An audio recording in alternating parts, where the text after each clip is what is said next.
Hello दोस्तों, मेरा नाम है जयप्रकाश और आप सुन रहे हैं रीडर्स जर्नी। आज हम जिस जातक कथा के बारे में सुनेंगे उसका नाम है कत्थ का जातक। बोधिसत्व कभी शाही कोषाध्यक्ष हुआ करते थे।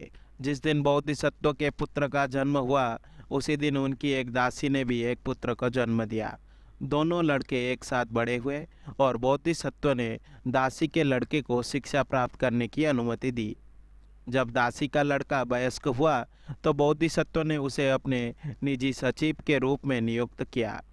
दास जानता था कि उनके द्वारा की गई किसी भी गलती को क्षमा नहीं किया जाएगा, उसे पीटा जाएगा, कैद किया जाएगा और दास के उपयुक्त भोजन खिलाया जाएगा। इसीलिए वो शहर छोड़ने और स्वतंत्र रहने की योजना लेकर आया। उसने सीमा पर रहने वाले एक व्यापारी को ये कहते हुए जाली पत्र लिखा कि वो शाही खजांची का बेटा है और व्यापारी के बेटी से शादी करके दोनों परिवारों को मिलाने के लिए वो ये खत भेज रहा है। चूंकि पत्र पर आधिकारिक मुहर था और दास सुंदर पोशाक और इत्र और अन्य उपयुक्त उपहारों के साथ आया था, इसीलिए योजना काम कर गई। व्यापारी को विश्वास था कि वो खजांची का बेटा है और उसने खुशी खुशी अपनी बेटी दास को दे दी। वो ऐश आराम का जीवन जीता था, लेकिन वो घमंडी था और लगातार अपने भोजन, कपड़े और अन्य चीज़ों को बहुत प्रांतीय मानकर उसकी आलोचना करता था। इसी बीच बोधिसत्व ने अपने लोगों को अपने लापता दास के लिए पूरे राज्य में भेजा और अंततः उन्होंने उसे खोज निकाला। उसके दास ने जो किया उससे क्रोधित होकर बोधिसत्व उसे वापस लाने गए। जब ये समाचार फैल गया कि राजा का खजांची सीमावर्ती क्षेत्र में आ रहा है तो दास जानता था कि वो भेंट का कारण है और वो सोचने लगा कि उसे क्या करना चाहिए। भाग जाने का मतलब था कि अपने अच्छे जीवन को त्याग देना।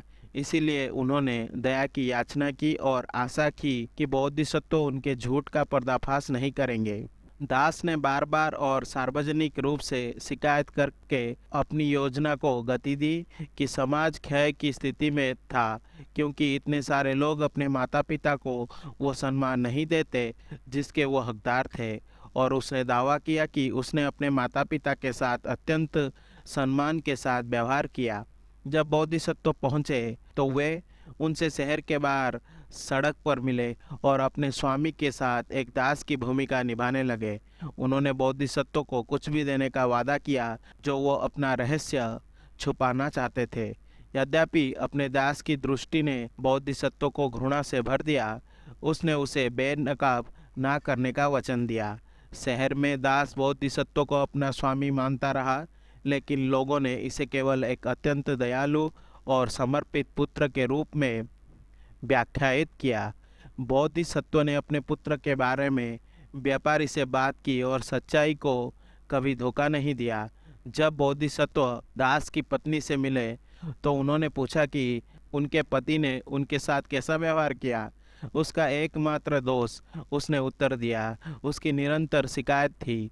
इस अहंकार को समाप्त करने के लिए बोधिसत्व ने उसे एक भाषा में एक कविता सिखाई जिसे दासी समझती थी और अगली बार जब वो अपने भोजन में दोष पाए तो उसे इसका पाठ करने के लिए कहा। अब अपने छल में सुरक्षित महसूस करते हुए दास और भी अहंकारी हो गया और एक रात जब उसकी पत्नी ने उसे रात का खाना चम्मच से खिलाया और वो शिकायत करने लगा तो उसकी पत्नी ने कहा, यदि आप घर से दूर अहंकार से बोलते हैं तो आपका मेहमान वापस आ जाएगा और सब कुछ खराब कर देगा। ये सोचकर कि बोधिसत्व ने वास्तव में पत्नी को सच कहा था, वो अपने शेष जीवन के लिए विनम्र होने के अलावा कुछ नहीं कर सकता था। ये कहानी बुद्ध के जीवन काल में दास बुद्ध के शिष्यों में से एक का पूर्व जन्म था जो अपने धनी कुलीन पालन पोषण के बारे में सेखी बगाड़ता था। बाद में पता चला कि ये सभी कहानियाँ झूठी थी।